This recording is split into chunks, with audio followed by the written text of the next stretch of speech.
Bienvenue dans Gap de parents, le podcast qui explore les écarts entre la parentalité que l'on imaginait et la réalité des parents qui travaillent. Je m'appelle Sophie Litt, je suis coach, formatrice et conférencière. J'accompagne les parents dans les défis du quotidien et j'aide aussi les entreprises à mieux comprendre et soutenir les réalités de la parentalité au travail.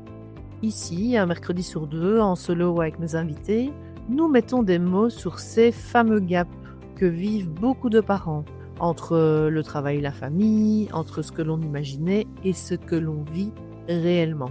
Parce que devenir parent ne nous rend ni moins compétents ni meilleurs, cela nous transforme véritablement. Et si vous êtes parent et que vous travaillez, vous êtes exactement au bon endroit.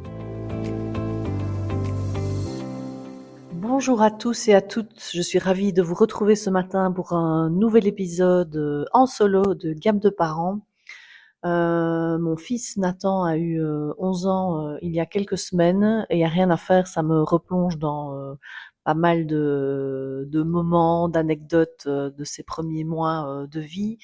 Et je dois bien dire que dans les choses qui ont été les plus compliquées pour moi, il y a rien à faire. Je sais, je reviens encore dessus, mais c'est ce fameux retour au travail qui, pour moi, a été vraiment une des choses les plus violentes, les plus compliquées, en tout cas dans sa première année de vie. Il y a plein de choses dont j'aurais bien voulu qu'on me parle à l'époque, que je sache et que je ne savais pas du tout, et qui m'auraient pourtant tellement aidée. Il y a le fait, premièrement, ce changement identitaire. Vous savez, on se focalise sur la naissance de notre enfant, mais tellement peu sur notre naissance en tant que maman, et qui est un véritable changement identitaire. D'ailleurs, ça porte un nom, vous savez, la matrescence. Je vous en avais parlé déjà plusieurs fois.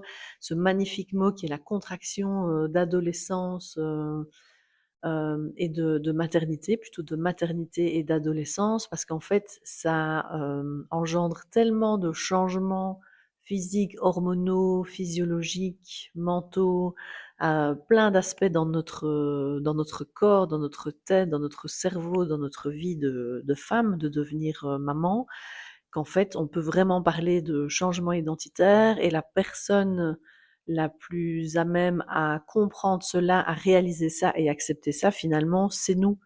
Et pourtant la société, elle nous inculque le fait que, moi je me souviens, ma boss, quand je suis partie avant mon congé mat, elle m'a dit: «N'oublie pas, tu resteras toujours, Sophie». Bah non, Sophie, elle avait fatalement changé quand elle est revenue au travail. Donc c'est important de pouvoir accepter ces changements et de vivre aussi par la suite avec ces changements, et essayer de ne pas vouloir retrouver ses repères ou sa vie d'avant. Ça, c'est quelque chose que je travaille énormément en coaching avec les femmes que j'accompagne pour leur retour au travail, justement après leur congé maternité. C'est le fait d'arrêter de chercher à retrouver une vie qui était avant. Ça, c'était avant. Vous n'êtes pas moins bien ou mieux qu'avant, vous êtes différente, et c'est important justement de créer cette nouvelle vie avec ces nouveaux repères, cette nouvelle façon de fonctionner, de travailler, etc. Et donc c'est important d'être la première personne, vous, qui avez changé, à constater ce changement, l'accepter, et c'est parti pour votre nouvelle vie, j'ai envie de dire. Et il y a le deuxième point également dont j'aurais voulu tellement qu'on me parle beaucoup plus, c'est cette fameuse culpabilité, hein, qui devient une de nos amies beaucoup trop présente une fois qu'on devient maman. Vous savez, quand on passe tout ce temps avec notre enfant, toutes ces semaines, ces mois entiers, c'est merveilleux, mais c'est aussi potentiellement très difficile en fonction des contextes de vie et de nos différents enfants. Et quand on a un peu l'occasion de souffler justement et prendre du temps pour soi, eh ben on culpabilise en fait une fois que la baby-sit, ou que nos parents ou nos beaux-parents ou même notre conjoint est là pour s'occuper de l'enfant. On se dit: «Ben non, ma place elle est là auprès de mon enfant, et pas aller prendre du temps pour moi, mais je suis vraiment une mauvaise mère», alors que pas du tout. Comme je vous le dis souvent ici, et c'est l'occasion pour moi de vous le répéter, vous n'êtes pas une mauvaise personne à vous occuper de vous, à vous mettre aussi, je dis bien aussi, dans les priorités, car nos enfants ont besoin aussi de parents qui sont bien, qui sont en forme, et quand on est vide, on n'a plus rien à donner à nos enfants. Mais malgré tout, comme on vient quand même d'un concept sociétal de la mère extrêmement sacrificiel, eh bien cette culpabilité, elle se décuple à ces moments où on voudrait justement pouvoir s'accorder du temps pour nous. Et fatalement, cette culpabilité, elle est bien présente aussi au moment de reprendre le travail. «Ah, oh là là, je ressens une sensation d'excitation de vouloir retourner travailler, mais est-ce que je suis une bonne mère si, je reprends le travail? Est-ce que je n'abandonne pas mon bébé? Est-ce que mon bébé ne va pas trop souffrir de cette transition? Est-ce que je ne vais pas, louper des choses extrêmement importantes dans son développement alors qu'il est en crèche et plus avec moi?» Voyez, c'est à nouveau cette culpabilité qui parle en fait à notre place et qui n'est pas du tout rationnelle. Et donc j'aurais voulu aussi qu'on m'aide sur ce sujet culpabilité parce que je pensais être la seule à ressentir cela. Et j'imagine que, vous qui m'écoutez aujourd'hui, c'est quelque chose, qui vous parle énormément, cette culpabilité, et je vous assure qu'on peut apprendre à vivre avec.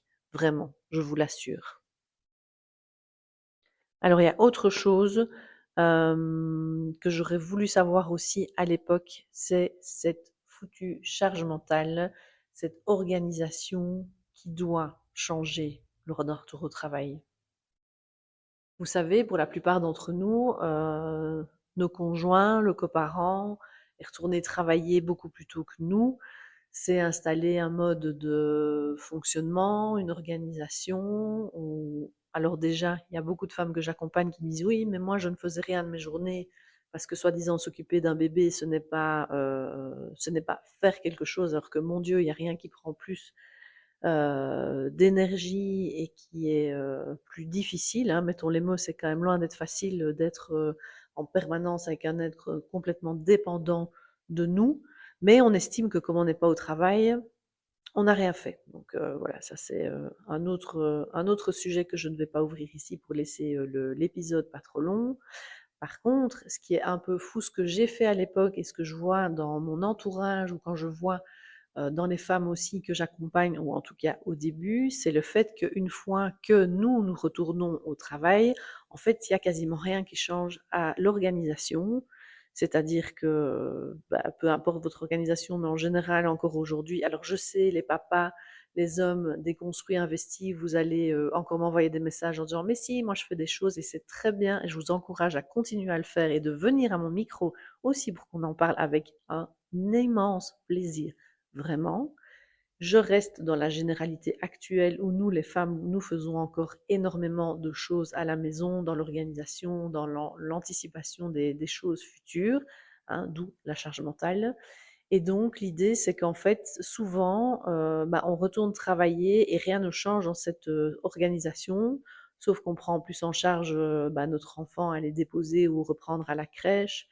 Mais il y a toujours les repas, les courses, l'organisation, les week-ends, les anniversaires, les ceci, les vacances, les démarches administratives, peu importe. Sauf que, accessoirement, la maman aussi a recommencé à travailler et donc n'est plus à la maison avec un enfant, mais bien au travail, où c'est aussi toute une nouvelle organisation, un changement, de gestion de son énergie, un changement logistique, bref, des changements immenses, et en même temps, dans beaucoup de foyers, la l'organisation n'a pas changé.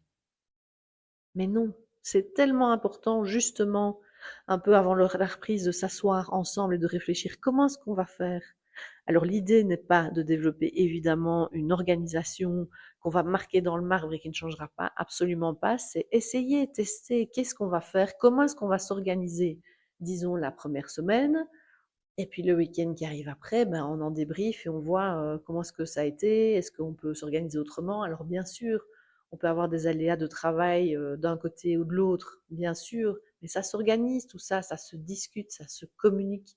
S'il vous plaît, revoyez cette organisation et revoyez-la régulièrement. C'est vraiment ultra important pour la maman, pour le couple, pour votre enfant, pour la famille. C'est essentiel de répartir au mieux et régulièrement en fonction des ressentis et des besoins de chacun cette organisation, cette façon de voir les choses et de porter votre famille, parce que, hein, on fait les enfants à 2, on porte nos enfants à 2 aussi, en général, hein, bien sûr, tout ce qui est, couple avec parents solo, c'est encore, différent, mais j'insiste sur le fait que c'est important vraiment de revoir cette organisation et de la faire en fonction des besoins de chacun. Voilà, c'est important pour moi et c'est le genre de choses aussi que j'aurais tellement voulu, connaître à l'époque, en fait. Et donc c'est pour ça aujourd'hui, comme vous le savez, moi j'accompagne depuis plusieurs années, beaucoup de femmes, de mamans qui retournent au travail en entreprise après leur congé de maternité et je me suis dit que j'avais envie de aussi créer un guide pour vous aider justement à vous qui allez reprendre le travail, d'ici peu ou qui venez de le reprendre, un guide pour vous justement vous partager toutes ces choses. Je l'ai intitulé «Le vrai retour», hein, parce que ce sont des choses, qu'on ne dit pas spécialement, en société, dans notre famille, entre collègues ou même avec notre RH si on a eu la chance d'avoir un entretien avec notre RH avant de recommencer. Et donc moi, j'ai vraiment constitué ce guide que j'ai appelé donc le vrai retour, avec 10 conseils pour justement reprendre le travail en toute sérénité après votre congé de maternité et qui sont des choses que j'aurais tellement voulu savoir à l'époque et qui m'auraient tellement aidé. Voilà, donc c'est offert. Vais vous mettre le lien pour le télécharger en description de cet épisode. N'hésitez pas à bien sûr me faire des retours en message privé sur le réseau social qui vous plaira pour me faire un retour par rapport à ce guide ou à cet épisode. C'est toujours un plaisir de vous lire et d'échanger avec vous. Et je vous dis à très vite pour un nouvel épisode de Gap de parents. Merci d'avoir partagé ce moment avec nous dans Gap de parents. Si cet épisode vous a parlé, n'hésitez pas à le partager à un parent qui pourrait avoir besoin d'entendre ces mots aujourd'hui. Vous pouvez aussi vous abonner au podcast sur votre plateforme d'écoute préférée pour ne manquer aucun des prochains épisodes. Et si vous avez quelques secondes, n'hésitez pas à laisser un avis ou un commentaire, ça aide énormément le podcast à se faire connaître. Merci à vous. J'aime aussi beaucoup lire vos retours, alors n'hésitez pas à m'écrire en message privé sur LinkedIn, Instagram ou Facebook pour me partager vos ressentis, commentaires par rapport à l'épisode d'aujourd'hui. Et si vous pensez que ces sujets autour de la parentalité et du travail mériteraient aussi d'être abordés dans votre entreprise, vous pouvez bien sûr me contacter. Je serai ravie de vous envoyer une plaquette de présentation à partager avec votre responsable ou votre RH. On se retrouve très bientôt pour un nouvel épisode de Gap de parents, parce qu'entre la parentalité qu'on imaginait et celle que l'on vit, il y a souvent un gap.